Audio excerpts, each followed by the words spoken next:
Hi, I'm Dr. George Yancey. Let's share some paradigms.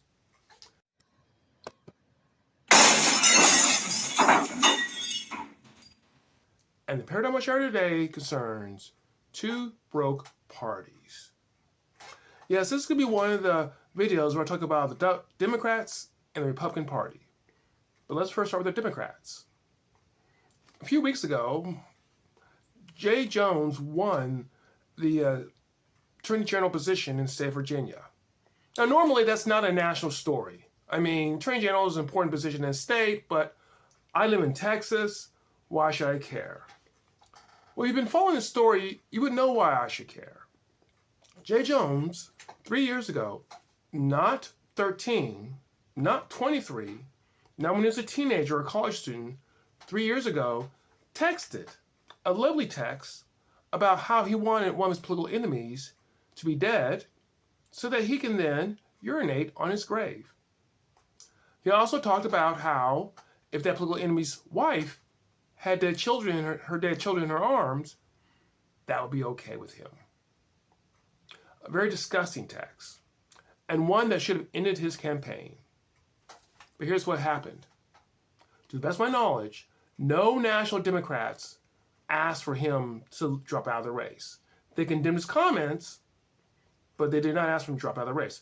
No state-level Democrats asked for him to drop out of the race. There were some influencers who did ask this, but by and large, the Democrats said, you want to joke about your political enemies dying, their kids dying, peeing on their grave? I'm sorry, but that's the image he left. You can still be our Attorney General.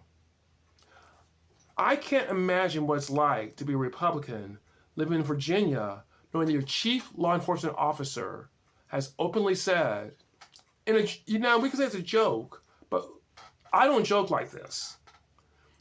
Openly said that if the spouse has dead kids in her arms, that might be a good object lesson to get the legislation that he wants. That's a broke party.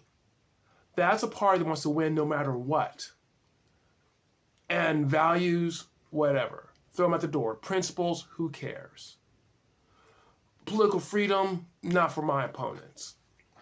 The Democrat Party is broke.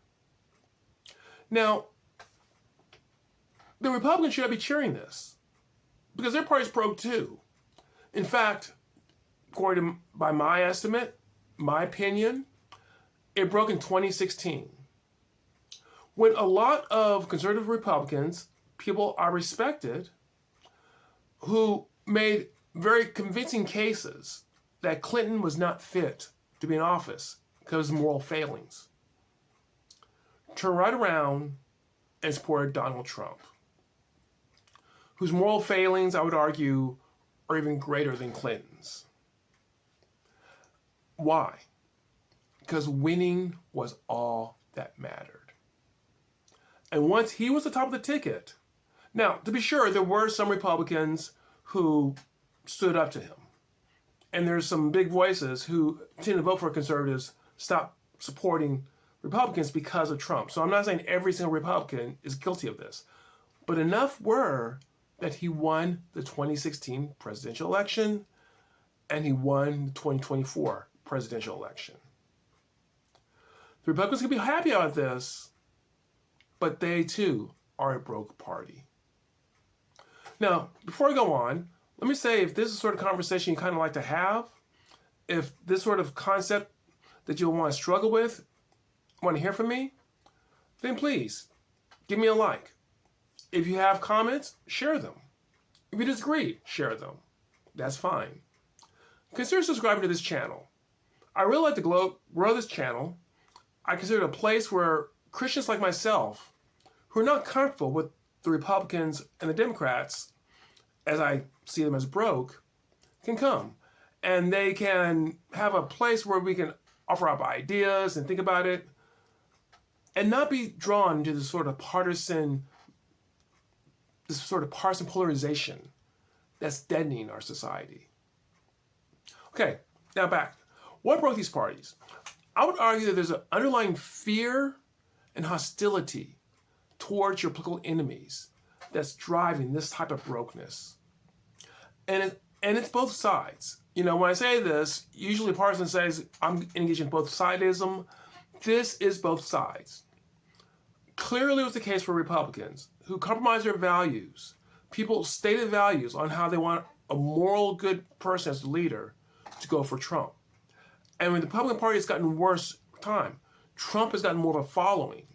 Some people talk about it being a cult. I don't quite go that far, although I think for some people it is like a cult. But to support not just Trump, but almost anything that he advocates, it's gotten to be very bad in the Republican Party. But the Democrats should not be cheering this. You just tacitly supported a man who talks about urinating on his opponent's grave and hoping to see his kids die in the mother's arms. Think about this. I believe there was hatred and fear. We feared that the other side cannot win. Disaster, the other side wins. My pastor several years ago preached a sermon that stuck with me. As a Christian, I think it's very true. If I wake up on election day and I think I'm saved because the right person won, or I'm doomed because the wrong person won, my faith was never in Christ. My faith was in that political party, that political process. And there's nothing wrong with voting. I'm not saying not get involved. But where's our faith and where should it be? We have parties that will win no matter what. Our broken political parties are looking for ways to destroy each other. What's the role of Christians as part of this process? Whatever the role is, and once again, I'm not saying don't get involved with politics.